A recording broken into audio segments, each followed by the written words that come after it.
Design ultimately is always about communicating with your audience in a way they're going to understand. It's a functional necessity. It's an artistic necessity. And design is amazing because you probably don't even realize it's there.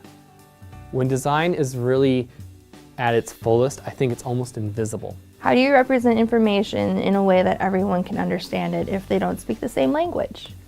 You know, if you want people to buy a specific cereal, you need to make sure that you cater to that specific audience.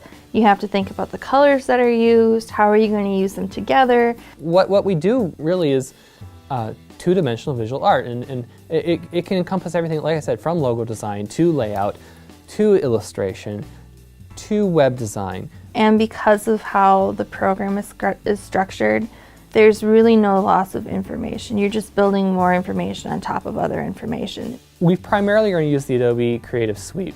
Photoshop, Illustrator, InDesign. Those are going to be your big three. Probably Photoshop and Illustrator more than anything else when it comes to the creation of artwork. And then InDesign is really a program for pulling elements together in another way and being able to use them in a product.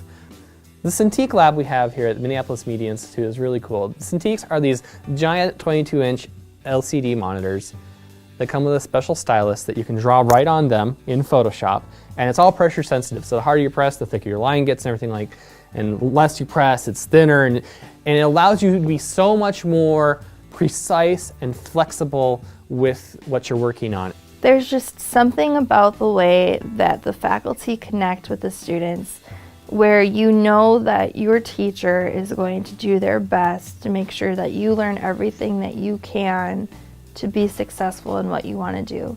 And it's going to be hard, you know, and we don't shy away from the fact that this is really hard to do. We're going to make you do that thing you don't want to do to have that moment of discovery. You need the conflict. You need to get out of your comfort zone and question things and be able to make choices. If you don't learn how to make a choice, if you're just doing things just because that's what it is, then you're doing it wrong. There's so many different ways that something can happen, and there's so many different ways that you can make something and get the same result. You need to have that feedback, and you need to have that discussion about, you know, what is good, what works, what doesn't, to be creative and be analytical at the same time.